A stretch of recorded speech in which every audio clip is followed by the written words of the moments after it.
Assalamualaikum warahmatullahi wabarakatuh. Selamat sore pemirsa. Senang sekali saya Ida Almadani kembali hadir menemani Anda dalam Aceh Bicara. Pemirsa, dalam menyajikan program siaran yang berkualitas yang dinikmati oleh pemirsa dan masyarakat, hendaknya lembaga penyiaran menyajikan program yang edukatif, inovatif, dan juga inspiratif. Nah, penyajian program tersebut pun tentunya tidak terlepas dari memperhatikan budaya dan juga kearifan lokal, karena pada dasarnya media penyiaran adalah media tercepat dan termudah dalam penyebaran informasi dan hiburan kepada masyarakat luas, khususnya di Provinsi Aceh. Nah, bagaimana seharusnya lembaga penyiaran memproduksi program berkualitas dan layak ditonton oleh masyarakat, dan bagaimana pula peran KPI dalam mengoptimalkan tupoksinya sebagai pengawas lembaga penyiaran? Kita akan bahas pemirsa dalam dialog hari ini dengan tema positioning masyarakat dalam menerima program siaran lembaga penyiaran. Bersama dengan narasumber yang telah hadir di studio saat ini, pemirsa, sudah bersama saya Dr. Tasmiati MSA SHMSI yang merupakan akademisi Universitas Iskandar Muda. Assalamualaikum Ibu Tasmiati. Waalaikumsalam warahmatullahi wabarakatuh. Terima kasih telah hadir di Aceh Bicara hari ini. Ya, terima kasih juga, selain karena baru perkenalan ya mungkin juga apresiasi kepada TPRI yang sudah umur 29 tahun. 29 tahun. Berarti itu udah sangat matang, udah kalau berkeluarga sudah punya turunan. Jadi insya Allah menjadi media komunikasi visual ya, lebih bijak, lebih sukses dan berjaya lagi sebagai literasi ya. Ya, baik. Terima kasih. Mudah-mudahan 29 tahun ini langkah yang ke depan lebih maju lagi dan lebih terdepan begitu ya. Baik. Dan selanjutnya pemirsa, sudah bersama saya Ibu Putri Nofriza SSI MSI yang merupakan komisioner KPI Aceh. Assalamualaikum Bu Putri. Waalaikumsalam. Terima kasih telah hadir di Aceh Terima Bicara. kasih juga sudah diundang hari ini.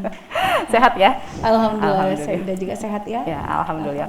Dan pemirsa, seperti biasa kami juga tidak lupa mengajak Anda untuk dapat bergabung bersama kami di sini di line telepon di 0651 41773. Baik, saya ke Bu Tasmiati terlebih dahulu. Kalau bicara soal positioning nih untuk masyarakat biasa, mungkin bicara apa sih sebenarnya maksud ataupun kaitannya dengan lembaga penyiaran terkait dengan positioning ini?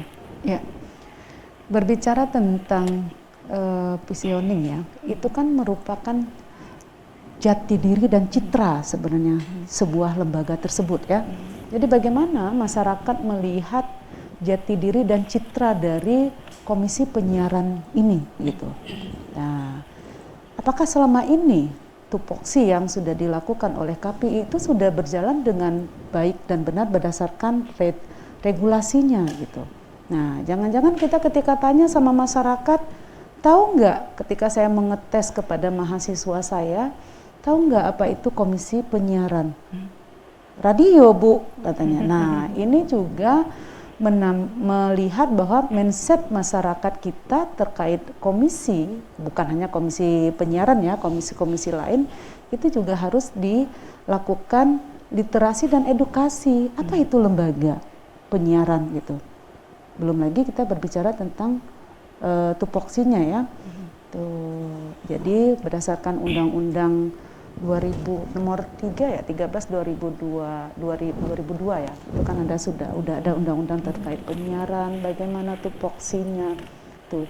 Karena ini kan saya katakan tadi media komunikasi visual yang akan memberikan literasi dan juga edukasi kepada masyarakat. Apakah hari ini KPI itu sudah menjalankan tusinya sebagai lembaga pengawasan terkait apakah itu radio dan juga televisi gitu, khususnya di Aceh ya. Dan bagaimana juga apakah selama ini hasil evaluasinya bagaimana, hasil pengawasannya itu bagaimana tuh. Kalau kita berbicara misalnya terkait tentang televisi ya, kalau 62 itu kan hanya lokal ya, TPRI deh, TPRI. Tapi setelah 2002 itu kan udah mulai tuh beberapa aturan, ada SCTP, ada Metro, ada. Nah, tapi hari ini juga media televisi lokal dan juga televisi itu bisa setiap tahunnya pasti, bahkan mungkin setiap bulan ada yang lahir nih. Tuh. Tapi bagaimana hari ini pengawasan yang dilakukan oleh KPI? Tuh. Edukasi yang diberikan ke masyarakat, karena ini kan komunikasi visual. Iya. Ada informasi-informasi yang harus diberikan itu secara update. Iya. Jangan sampai informasinya itu nggak punya brand. Tuh, kita kan televisi ini lokal mau tuh pasti punya brandnya. Brandnya itu bagaimana? Nah, ini mungkin yang harus dilakukan pengawasan oleh KPI. Jangan sampai ada media televisi lokal itu brandnya sama, topiknya sama. Nah, saya juga nggak tahu, nanti kita mau tanya nih bagaimana pengawasan yang dilakukannya, lakukan oleh KPI, apakah TV-TV televisi atau karena ini fokusnya bukan hanya TV ya kalau KPI ya, juga radio. Apakah itu ada lihat kriterianya televisi? Kalau kita di sini ada 2 ya, TV Aceh sama Aceh TV. Nah, ada nggak merupakan intinya sama-sama brand mereka gitu. Tuh. Tapi kalau kita melihat pemahaman masyarakat sekarang kalau bicara soal KPI tentunya bukan hal yang jarang didengar karena apalagi sekarang masyarakat sudah terbiasa dengan menilai siaran televisi yang ini, sehingga KPI adalah satu lembaga yang dipahami masyarakat kalau ada sesuatu yang tidak benar di televisi maka kita akan berkaitan erat dengan KPI begitu ya. Kalau menurut Ibu keberadaan KPI ini benar-benar untuk saat ini sudahkah menjalankan tupoksinya dengan baik sesuai dengan yang seharusnya? Kalau saya melihat ya mungkin kita kilas balik ke belakang sudah dijalankan, tapi kan ada harus maksimal dilakukan lagi. Belum lagi kita nih mulai digital nih.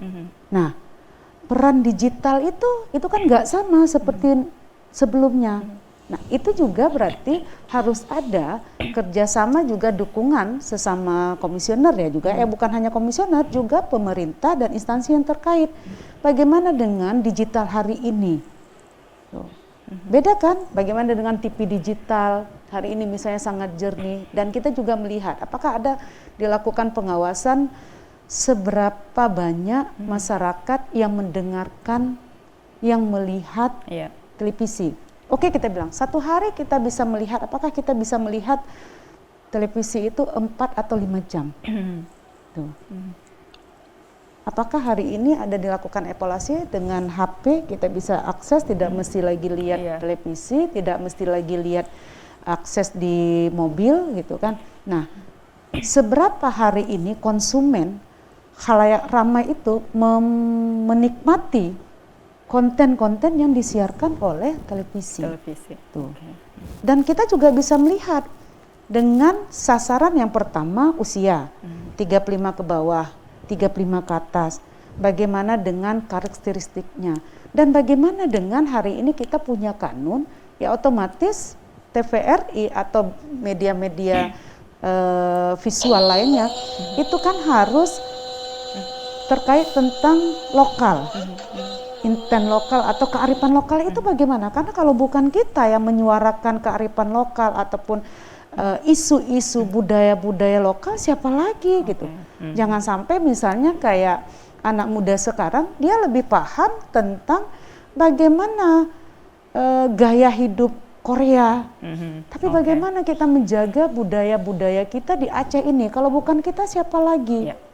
Gitu. Baik, saya ke Bu Putri. Kalau bicara soal positioning masyarakat terkait dengan apa yang disiarkan oleh lembaga penyiaran ini kan sebenarnya menjadi tugas besarnya KPI ya, di mana program-program yang disiarkan ini adalah yang baik dikonsumsi oleh pemirsa di rumah, mulai dari tadi sudah disebutkan anak-anak, dewasa dan lain sebagainya begitu.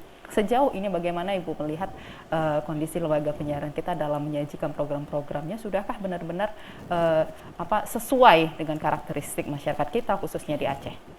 Ya, yang pastinya kan kita harus mengetahui ya, sebenarnya lembaga penyiaran itu dibentuk itu sendiri adalah untuk mencerdaskan kehidupan bangsa. Itu sudah sesuai dengan pasal 3 Undang-Undang Nomor 32 Tahun 2002 tentang penyiaran. Jadi berlandaskan dari itu bahwasanya setiap lembaga penyiaran wajib memberikan tayangan yang edukatif, informatif, yang ujungnya itu dapat membina watak dan jati diri bangsa. Karena lembaga penyiaran itu sendiri adalah garda moral bangsa. Karena bagaimanapun kita tidak bisa melupakan bahwa walaupun kita bilang tidak dinikmati lagi radio dan televisi, tapi tetap saja itu menjadi rate yang paling tinggi saat sekarang ini.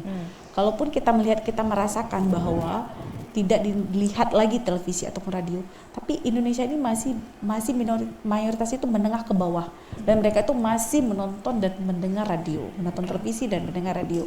Nah, inilah posisi lembaga penyiaran yang harus dilakukan, adalah memberikan tayangan yang edukatif dan informatif tadi. Nah, saat sekarang ini seperti yang Ida tanyakan, bahwa apakah lembaga penyiaran sekarang ini masih terus nggak memberikan informasi edukatif dan informatif gitu ya. Nah, misalnya kalau misalnya bukan TV, misalnya radio, apakah hanya lagu-lagu saja nih? Karena apalagi saat sekarang ini pandemi ya, kita juga mengetahui posisi dari lembaga penyiaran yang hidup segan mati pada hampir semuanya gitu ya. Kita mengerti sekali, apalagi kita di Aceh gitu ya. Di Aceh ini kita tidak bisa menutup mata dengan kondisi yang terus terang bahwa pemerintah tidak menganggarkan bahwa ya ke lembaga penyiaran apalagi ini untuk radio ya. Sebenarnya pemerintah itu bisa menjadikan lembaga penyiaran ini sebagai corong-corong pemerintah ya, untuk mendistribusikan informasi ya. Jadi saat sekarang ini memang dari lembaga penyiaran tersebut kan tidak tahu ya mengharapkan dari mana jasa iklan. Jadi kadang-kadang akhirnya mengurangi jumlah dari operasional pekerjanya gitu, announcer, pembawa acaranya di radio, penyiarnya, sehingga akhirnya mau putarlah lagu, sehingga karena tidak boleh lembaga penyiaran tersebut mati. Karena kalau dia sudah mendapatkan izin, dia tidak boleh 3 bulan berturut-turut mati. Itu juga mendapatkan teguran dari KPI. Nah, karena berarti kan itu tidak serius ya, karena itu berarti dianggap tidak serius untuk memberikan, sedangkan izin sudah ada tapi dia tidak melaksanakan tugasnya. Artinya ini jadi tantangan besar juga untuk lembaga penyiaran ya, di mana anggaran kecil tetapi harus menyajikan ya, suatu benar hal. sekali. Nah, itulah yang menjadi seperti dilema ya kepada kita, sampai kita sampaikan mungkin kita membuat strategi gini loh Bang, Kakak gitu kan, istilahnya mungkin ada recording bahwa mungkin ada satu orang gitu menjadi penyiarnya, recording untuk suara memberikan informasi apa gitu, tapi kalaupun memang kalau kita bilang tentang nggak update, kita ambil yang agak terus update, misalnya tentang COVID kita bahas secara nggak langsung, kita kan memberikan ad-libs terkait iklan layanan masyarakat lokal. Jadi kita recording itu nanti kita putar per setengah jam jika memang tidak ada penyiarnya. Sampai seperti itulah strategi yang kita berikan kepada lembaga penyiaran, karena memang sayang sekali, karena memang kita lihat malah dengan mereka juga tetap membayar ISR mereka gitu ya, dengan harga zona kita yang masih sama seperti di luar daerah gitu, zona wilayah kita sangat mengerti posisi mereka. Nah, tapi kita balik lagi, nah terus hanya tanda kutip karena kondisi gini akhirnya kita membiarkan bahwa masyarakat tidak mendapatkan informasi, kan tidak juga ya, tidak boleh seperti itu. Misalnya apa sih yang bisa kita lakukan untuk itu? Nah, kalau misalnya radio, memang kalau sekarang ini sudah mulai menggeliat kembali ya, walaupun bagaimana kita sampai bilang baca yang punya di harian lokal, harian majalah kita juga boleh, harian koran kita yang lokal juga boleh, yang penting memberikan informasi update kepada masyarakat seperti itu. Dan juga dengan memberikan kita tahan dulu Bu Putri, karena ada pesan-pesan yang mulai, nanti kita akan lanjutkan lagi dalam Aceh Bicara. Dan pemirsa jangan kemana-mana, setelah pesan-pesan berikut ini kami akan kembali dalam Aceh Bicara.